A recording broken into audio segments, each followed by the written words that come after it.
Today, we take our reading from the seventh day of Pesach, which is actually the same reading as when we read Parashat Beshalach. And our sages tell us that this is the day when we crossed the Red Sea. For me, this story of Pesach is the greatest story that has ever been told. And we begin reading Exodus 13:17 to 15:26 that was read before, but just a couple of the verses where it says, Pharaoh let the people go, but he didn't leave them by the way of the Philistines, although that was near, because God said the people might change their mind when they see war, and they might want to return to Egypt. So when I read that, I thought, wow, God is such a loving Father, and he knows us. He's a protector who knows our nature, and he always guides us along the best path. He wants us to be safe, and he wants us to be well. He knows our limitations. What an awesome thing for this to remember, especially today when we're surrounded by so many enemies who want to destroy us. I was thinking of just the way we had enemies then with the Pharaoh. The enemies that we're facing today is so much worse. And we sing the song at Pesach, "Let my people go," and that's what we're still, because we still have hostages. I don't know, 58 or how many hostages, but we're begging God, please let our people go. So verse 18 of the same chapter, Exodus 13, tells us that we left Egypt armed, fully armed in battle array, and yet we left as slaves, and we would have to fight for our freedom. Freedom is not handed to us on a silver platter. We are all going through struggles, and we know that life is a battle, and that battle begins from the moment of our birth, when we're fighting our way through the birth canal, fighting to take our first breath, and the battle ends on the day when we take our last breath. No one, not one of us, is born equipped for this battle of life. And I remember the verse, the words that our Rav Shaul advised us when he said to us, "Put on the whole armor of God, so that we might be able to stand against the wiles of our adversaries. For our fight is not just a physical one, it's a spiritual one. It reaches the level of the soul." So what does this armor look like for us today? Our armor, our covering, comes from knowing the foundation of truth, which is God's Torah. And once we are armed with this truth, we combine it with the gift of free will, bechira chofshit, we can then choose to do right, to do the right things. And this allows us to live a righteous life. Then our kavanah, our intention, will be to always seek a wise and peaceful solution to our problems. We can use the gift of emunah, faith, to move us into betachon, trust, so that we can learn to trust our God little by little. And we can pray for wisdom and courage. All these things are the formula that God gives us. Rav Shaul knew that very well. But there was another Shaul, the first king of Israel, and he shows us a very different picture. He tried to put on his armor on David, who was a shepherd boy, when he was going out to fight the giant Goliath. David refused Saul's cumbersome armor. He said the only armor he needed was his trust in the God who helped him fight off lions and bears when he was taking care of the sheep.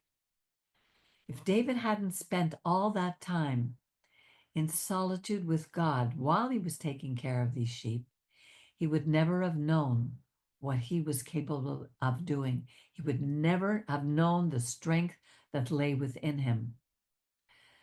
You and I may hate to do the small things that we have to do daily. But this is our training ground so that we can do our part, however small, in God's greater plan for humanity. Each of us has a role. In verse 19, Moses was told to take the bones of Joseph out of Egypt to fulfill the oath made to him by the children of Israel hundreds of years earlier. Why was this important enough for Moses to mention to us? Of course, our sages have many explanations for this. But I thought that perhaps Moses wanted us, his people, to see the importance, the necessity of keeping our words, because we have passed this on to future generations. How could Moses have remembered that unless from generation to generation he was told these words? And this is the very essence of the message of Pesach. We are told, when we sit by our seders, we repeat this lesson over and over, the story of our liberation. And that's essential for us to know that we are not victims of our fate. But with God at the helm, we can overcome anything because we are not alone in this battle. And that's something that I have to remember daily. So how can we be so sure about that? Exodus 13:22-23 tells us that when the Israelites had set out on their journey, the Lord went before them in a pillar of cloud by day, which he guided them along the way, and a pillar of fire by night to give them light so that they could travel both day and night. The pillar of cloud by day, the pillar of fire by night, did not depart from before the people. And Malachi chapter 3 tells us, Ani Adonai, lo shaniti. I am Yud He Vav He. I do not change. From the day of your fathers, you have turned aside from my ordinances, have not kept them. Return to me, and I will return to you, says the God of the armies. This is the pattern that God set up for us, for his people. He guided the Israelites day and night. And whenever we turned away from him, and we still do, he always gave them the way to come back. He said, Ani lo shaniti. I do not change. So if God did not change then, and he does not change today, he will do exactly the same thing for us. He will do exactly what he did for the Israelites back then for us today. Cloud by day, fire by night. He will always guide us along the way. You know, when I was a little girl, I remember sitting at the Seder table at my relative's home, hearing the story of Pesach. But we listened with ears that could not hear. And we read the story with eyes that could not see. We didn't understand what the Haggadah said. It was in Hebrew. No one understood. And the focus, when I looked around the table, was not on God, but he was the one on the God who freed us from Egypt. But my cousins were waiting to finish so that they could run downstairs and turn on the TV to watch the Stanley Cup playoffs. Something inside me then longed to know what it was all about. But these guides, my uncles, my cousins, were blind, leading the blind. And our prophet Isaiah stated in chapter 1, verse 3, the ox knows its owner. A donkey recognizes its master's care.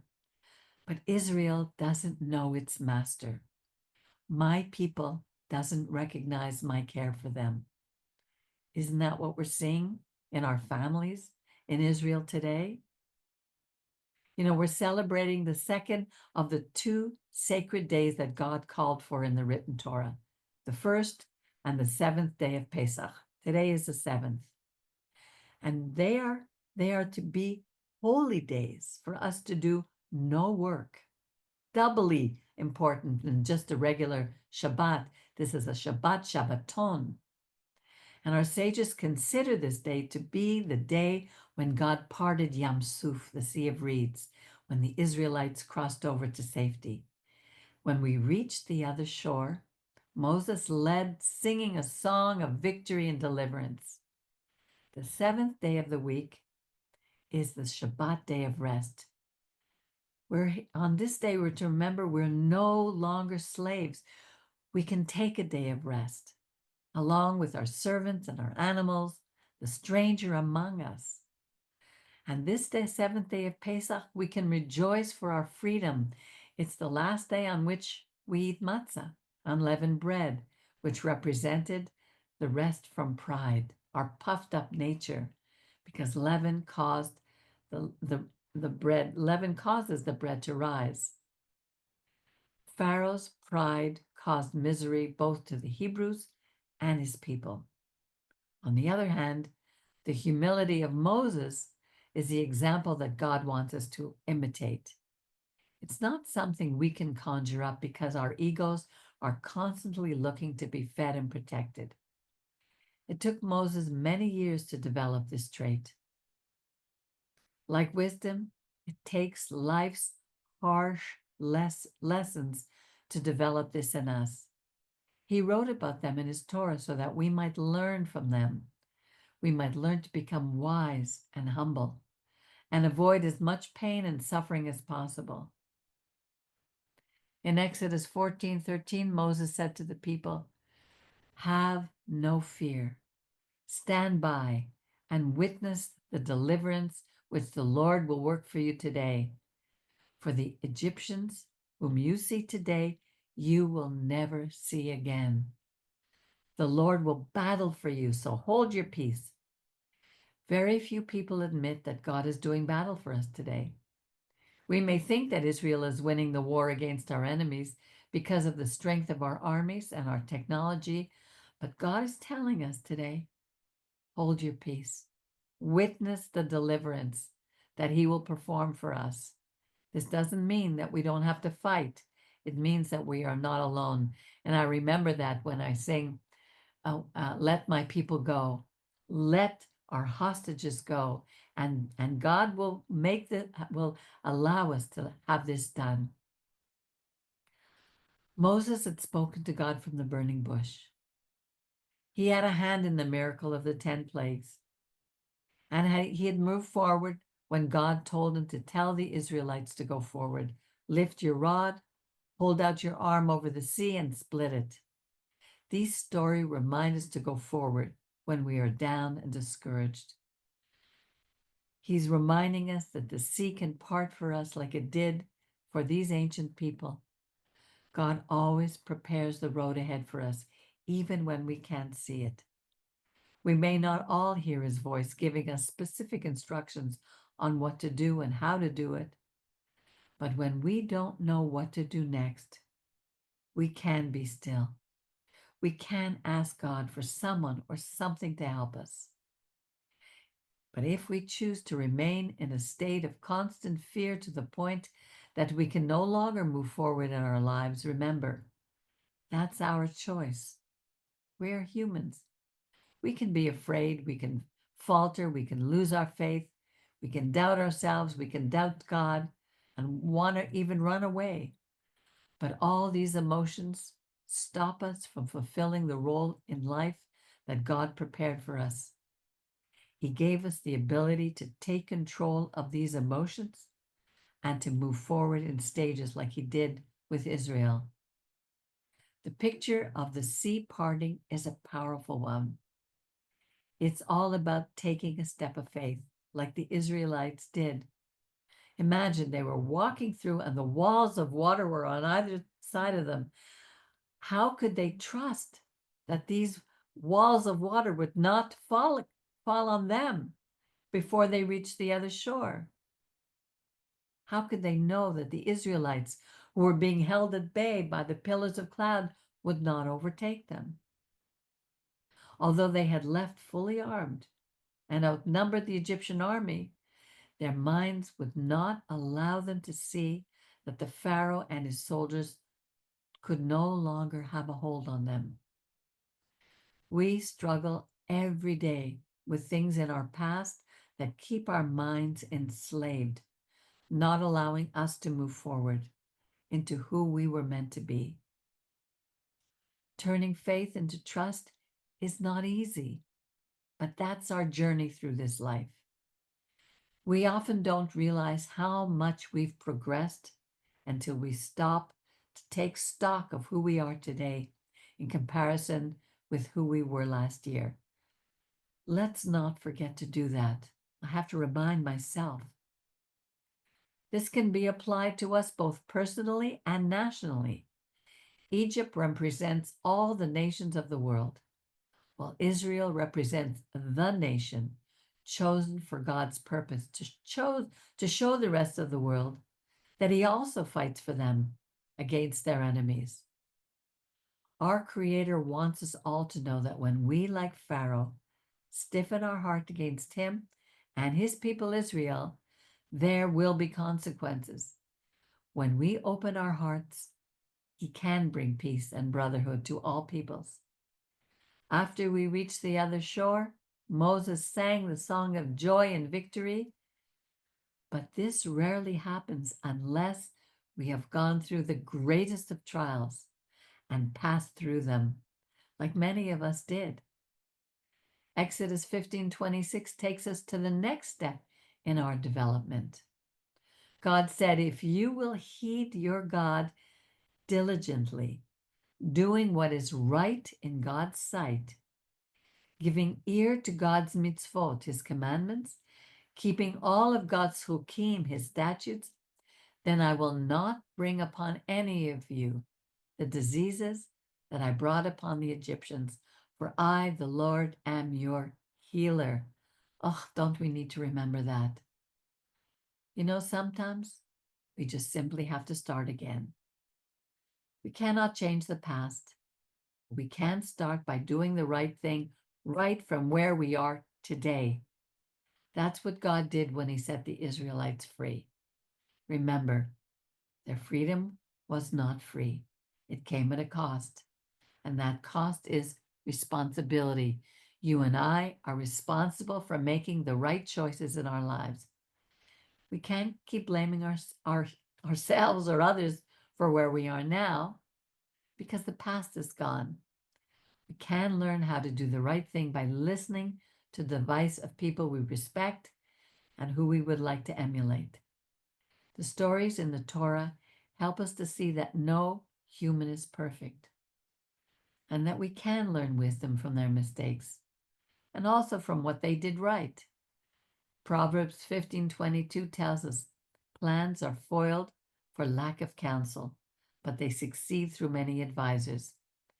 That's why for 3,500 years, we have been repeating these stories, telling the story of Pesach to our children, so that they can learn from the mistakes of our ancestors and hopefully not repeat them. It's up to us. What will we choose to do? Will we listen or will we ignore them, as so many generations did? Shabbat Shalom.